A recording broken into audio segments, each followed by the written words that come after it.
दोस्तों आज हम बात करने वाले हैं सुजलॉन एनर्जी के बारे में। और जैसा कि आप लोग देख पाओ दोस्तों कि आज के ट्रेडिंग सेशन में सुजलॉन एनर्जी में हमें ऑलमोस्ट 1% की एक गिरावट होते हुए दिखाई दे रही है। तो ये जो सुजलॉन एनर्जी में अभी के समय में हमें गिरावट होते हुए दिखाई दे रही है, देखा है तो इन्वेस्टर्स इस चीज को लेकर काफी अभी डरे हुए बैठे हुए हैं। इस चीज को लेकर इन्वेस्टर्स काफी कंसर्न है कि आने वाले समय में सुजलॉन एनर्जी उन्हें क्या 6 रुपए या फिर 7 रुपए के लेवल में जाता हुआ दिखाई दे सकता है या नहीं। क्योंकि जिन लोगों ने भी सुजलॉन एनर्जी में इन्वेस्ट करके रखा है वो लोग देखा जाए तो 100 या फिर 200 या फिर 500 क्वांटिटी खरीद कर नहीं रखे, वो लोग एक बल्क क्वांटिटी में सुजलॉन एनर्जी में इन्वेस्ट करके रखे हैं, यही आशा में कि आने वाले समय में सुजलॉन से उन्हें एक अच्छा खासा मल्टी बैगर रिटर्न हो जाएगा। तो क्या आने वाले समय में इन्वेस्टर्स को सुजलॉन से एक मल्टी बैगर रिटर्न मिलेगा या नहीं, तो होपफुली दोस्तों इस वीडियो के माध्यम से आपको क्लियरिफिकेशन मिल जाएगा। लेकिन सबसे पहले दोस्तों एक बार मार्केट को देख लेते हैं। तो मार्केट में आज के दिन भी हमें वॉलेटिलिटी दिखाई दी है, आज के दिन भी मार्केट में हमें प्रॉफिट बुकिंग होते हुए दिखाई दे रही है। और जैसा कि आप यहाँ पर देख पाओ दोस्तों, निफ्टी हमें 100 पॉइंट से भी ज्यादा टूटता हुआ दिखाई दे रहा है। साथ ही साथ bank as well as energy index में भी आज के दिन हमें प्रॉफिट बुकिंग होते हुए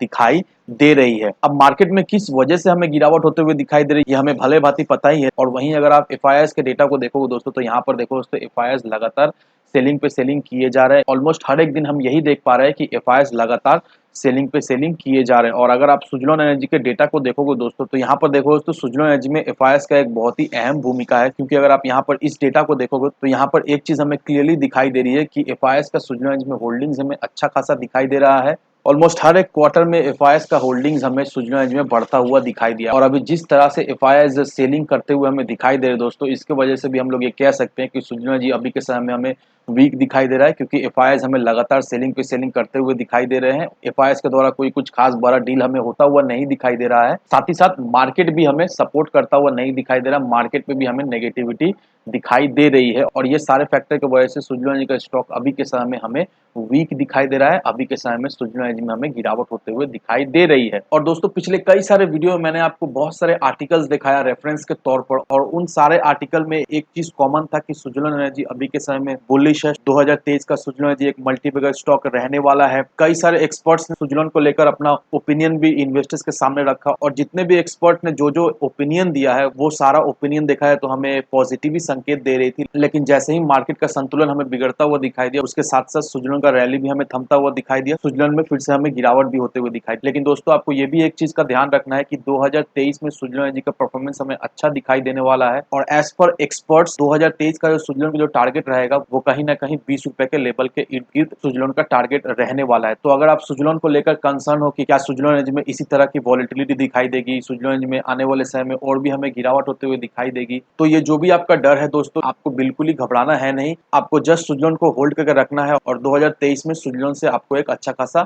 रिटर्न भी मिलेगा। अब दोस्तों मैं आपको कुछ आर्टिकल दिखाऊंगा और वो आर्टिकल देखने के बाद आपको ये क्लियरिफिकेशन मिल जाए कि 2023 में किस तरह से सुजलॉन एनर्जी हमें परफॉर्म करता हुआ दिखाई देगा, आने वाले समय का क्या परफॉर्मेंस रहने वाला है सुजलॉन का, किस तरह से गवर्नमेंट रिन्यूएबल एनर्जी को पुश कर रही है, गवर्नमेंट का जो टारगेट है वो किस हद तक हमें अचीव होता हुआ दिखाई दे रहा है, क्या क्या इनिशिएटिव लिया जा रहा है जिससे डायरेक्टली आने वाले समय में सुजलॉन को हमें बेनिफिट मिलता हुआ दिखाई देगा, और उससे आने वाले समय में सुजलॉन में हमें एक अच्छी खासी ग्रोथ भी होते हुए दिखाई देगी। अब दोस्तों ये रहा पहला आर्टिकल। यहाँ पर देखो दोस्तों, renewable energy sugar among 6 sector which will remain in spotlight in budget 2023। अब हेमंत सूद जो कि फाउंडर है फिनडॉक के, उनका यही कहना है कि मार्केट अभी काफी ज्यादा हमें वॉलेटाइल दिख रही है, और ये जो वॉलेटिलिटी हमें दिखाई दे रही है आने वाले 3 से 6 महीना इसी तरह की वॉलेटिलिटी हमें मार्केट में दिखाई देगी। तो इन्वेस्टर्स इस वॉलेटिलिटी को लेकर प्रिपेयर रहे, क्योंकि आने वाले समय में मार्केट में हमें और भी वॉलेटिलिटी दिखाई दे सकती है। और हेमंत सूद का यह भी मानना है कि फाइनेंशियल ईयर 23 का जो बजट रहने वाला है उससे कई सारे सेक्टर्स को हमें बेनिफिट मिलता हुआ दिखाई देगा, जैसे कि automobile sector, renewable energy sector, sugar sector, FMGC sector, IT sector, banking sector. तो ये सारे सेक्टर्स है जिसको इस साल के बजट से अच्छा खासा हमें बेनिफिट मिलता हुआ दिखाई देगा। अभी देखा जाए तो रिन्यूएबल एनर्जी का सेक्टर बहुत ज्यादा ही अटेंशन ग्रैब कर रहा है, क्योंकि सारा दुनिया अभी ऑल्टरनेटिव फ्यूल सोर्स को ढूंढ रहा है। और ये जो सारा दुनिया जो ऑल्टरनेटिव फ्यूल सोर्स को ढूंढ रहा है, इस डिमांड को एक ही चीज फुलफिल कर सकता है, वो है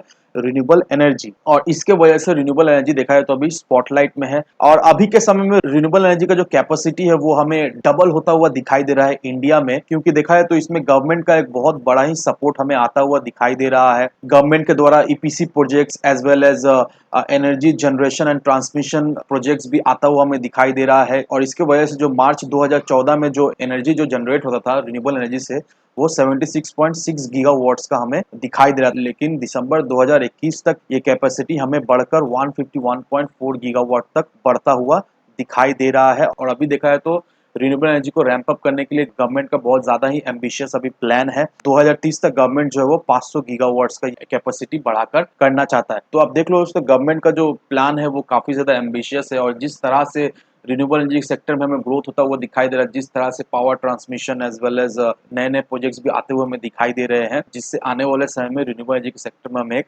अच्छी खासी ग्रोथ होता हुआ दिखाई देगा। और रिन्यूएबल एनर्जी के सेक्टर में ग्रोथ होने ही से सिर्फ और सिर्फ सुजलोन एनर्जी को ही नहीं, रिन्यूएबल एनर्जी के जितने भी स्टॉक है ऑलमोस्ट हर एक स्टॉक में हमें तेजी बनते हुए दिखाई देगी, साथ ही साथ सुजलोन में भी हमें एक अच्छी खासी तेजी बनते हुए दिखाई देगी। अब एक बार सेकंड आर्टिकल को देख लेते हैं। यहाँ पर देखो दोस्तों, as shares of renewable energy increases in grids government explores storage options. अब इस आर्टिकल में यही मेंशन किया हुआ है कि रिन्यूएबल एनर्जी का जो मेन सोर्स होता है बेसिकली वो या तो सन या फिर विंड रहता है, लेकिन मान लो अगर क्लाउडी वेदर हो या फिर हवा उतना तेज ना चले तो रिन्यूएबल एनर्जी का प्रोडक्शन में हमें एक अच्छा खासा हैम्पर पड़ता हुआ दिखाई देता है। और इंडिया में जो सबसे बड़ा प्रॉब्लम है रिन्यूएबल एनर्जी को लेकर वो है स्टोरेज। इंडिया में उतना कुछ खास स्टोरेज को लेकर इंफ्रास्ट्रक्चर नहीं है, और रिन्यूएबल एनर्जी से जो भी एनर्जी जनरेट होता है वो कहीं ना कहीं तो स्टोर करना पड़ता है, और स्टोरेज को लेकर इंडिया में कुछ अभी स्केर्सिटी चल रहा है, और इसके वजह से काफी ज्यादा एनर्जी जो जनरेट होता है वो लॉस हो जाता है, वो सही से स्टोर नहीं हो पाता। तो ये जो ट्रांसमिशन लॉस होता है, ये जो स्टोरेज को लेकर जो प्रॉब्लम चल रहा है, इसके लिए गवर्नमेंट अभी नए नए स्कीम्स लाने वाले हैं ताकि कंपनीज अपने इंफ्रास्ट्रक्चर को डेवलप करे, ताकि जो भी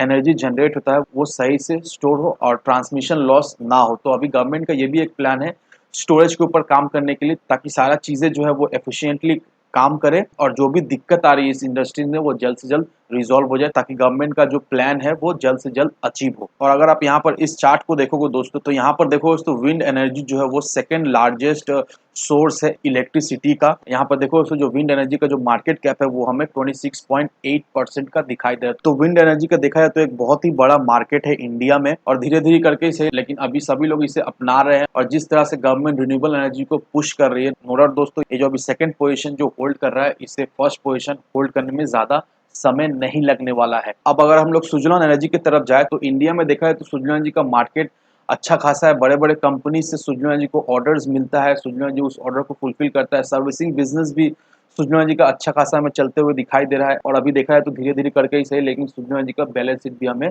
सुधरता हुआ दिखाई दे रहा है, और सुजलॉन एनर्जी में ईयर ऑन ईयर ग्रोथ भी हमें अच्छा खासा दिखाई दे रहा है। तो ये सारे चीज़ को अगर हम लोग समराइज करें और सुजलॉन एनर्जी में कम से कम 2-3 साल के लिए अगर हम लोग इन्वेस्ट करके रखते हैं, तो नो डाउट दोस्तों, सुजलॉन एनर्जी से हमें एक अच्छा खासा मल्टीबैगर रिटर्न तो मिलेगा ही मिलेगा। तो अगर आप सोच रहे हो सुजलॉन एनर्जी में इन्वेस्ट करने का, तो बिल्कुल ही सुजलॉन एनर्जी में इन्वेस्ट करके रखें, लॉन्ग टर्म के नजरिए से इन्वेस्ट करके रखें। नो डाउट सुजलॉन से आपको एक बहुत ही बेहतरीन रिटर्न आने वाले समय में मिलेगा। तो इन सारे फैक्टर को कंसीडर करो, उसके बाद ही अपना एक इन्वेस्टमेंट डिसीजन लो। लेकिन दोस्तों, मेरी आपसे एक ही विनती रहे कि विदाउट एनी डिटेल रिसर्च के बिना कहीं पर भी इन्वेस्टमेंट ना करें। वीडियो अगर आपको पसंद आए तो लाइक से सब्सक्राइब जरूर करना। तो चलिए फ्रेंड्स, मिलते हैं हम अगले वीडियो।